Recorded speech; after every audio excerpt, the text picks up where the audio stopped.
Okay, so you want to navigate the tech landscape in 2024, Right. but like all the headlines, they kind of have you feeling like you need a GPS for your brain.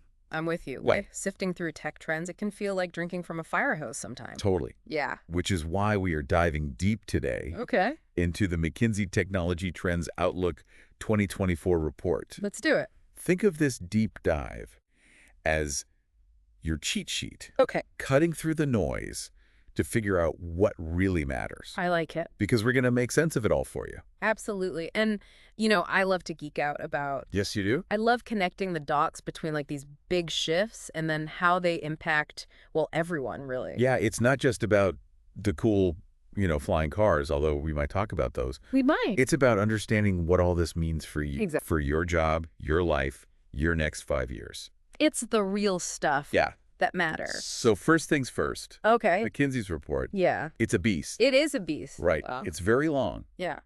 But the good news is they didn't write it just for robots. No.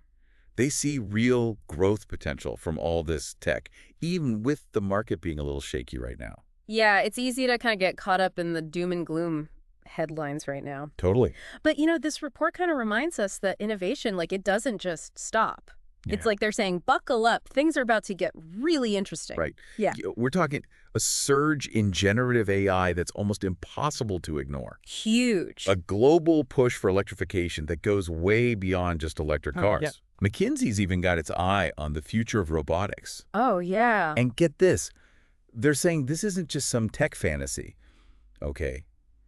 They're seeing real money Real money. being poured into making these things happen. Yeah, what's so fascinating about all this is, these aren't just trends that are happening in isolation. You know what I mean? Right. They're all connected. Yeah. And understanding those connections, well, that's how we start to see the bigger picture of where things are headed. And that's where we come in. There we go. Because it's not just about knowing what the cool new gadgets are. Right. It's about understanding what they mean for you. Exactly. Yeah. So are you ready to dive into some specifics? Let's do it. Okay. And you know what they say in the tech world? What's that? Go big or go home. Let's go big. So let's talk generative AI. Okay. This thing is huge EE right now. It really is. And it's not just another incremental step. Okay. This is a fundamental shift in how we interact with machines. Okay. Imagine being able to have a computer create things for you just by describing what you want. Okay, I'll admit that still sounds a little sci-fi to me. Sure. Is this actually happening, or are we talking robot butlers in 20 years? It's already happening. We're using generative AI more than we realize every single day. Wait, really? Yeah. Give me an example. Ever get frustrated with those website chatbots that sound like they were programmed by a toaster oven? Oh, yeah. Well, some of the newer ones you're seeing, the ones that almost sound human. Okay. That's likely generative AI. And Wow. it's just the tip of the iceberg. Okay, my mind is officially blown. So McKinsey's report, they're not just saying that generative AI is going to be big. They're saying it already is big, and we're just now noticing. Exactly. The report highlights this crazy stat. Google searches for generative AI jumped by almost 700% in just 1 year.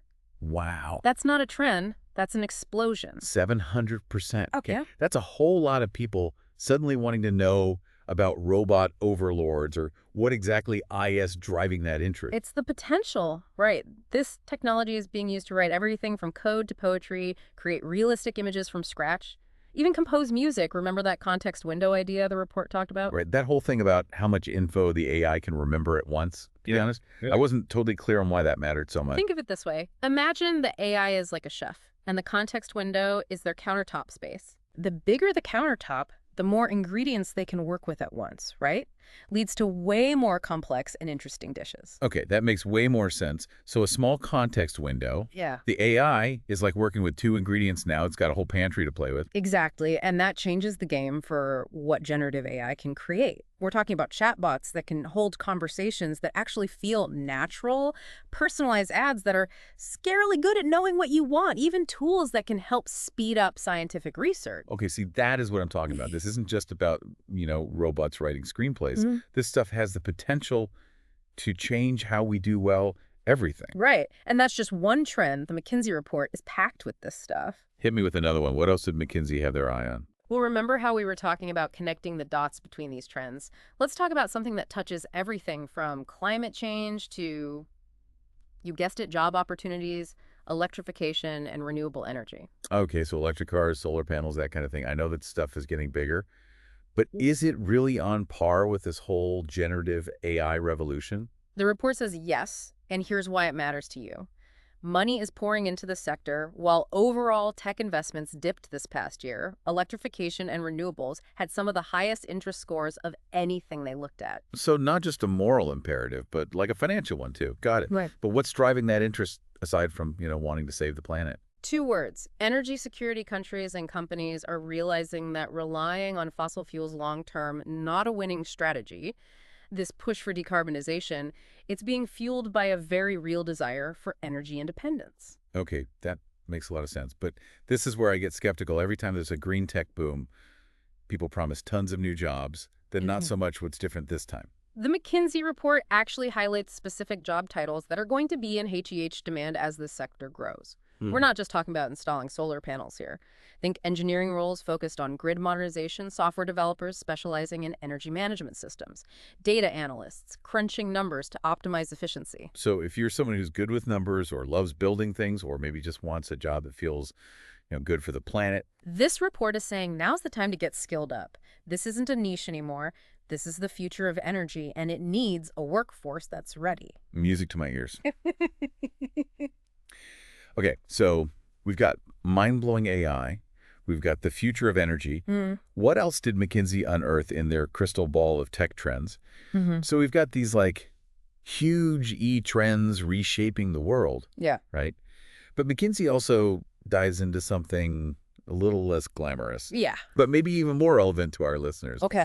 the tech skills gap. Right. Everyone's talking about it, but this report actually puts some numbers behind it. Yeah, And it's not just that companies need people who can code. right. It's the specific skills that are in short supply. Which, let's be honest, feels a little daunting when you're the one trying to keep up. Oh, yeah. I mean, it's not like they hand out a crystal ball in school telling you what jobs will exist in 5 years. Exactly. But here's the good news. Hmm? Even with those recent tech layoffs grabbing headlines, long-term growth in the sector is still projected to be huge.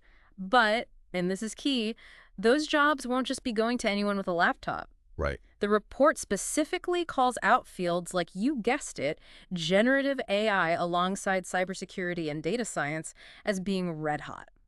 So for our listeners who might be thinking about a career pivot, or maybe they're just feeling that itch to future-proof their skill set, what's the move?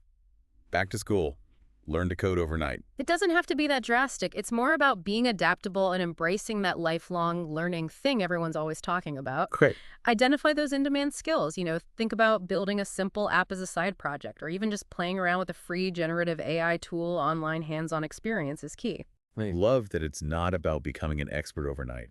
It's about getting comfortable with getting your hands dirty. Yeah. Now, speaking of figuring out where to focus, the report mentioned this adoption S-curve thing. Right.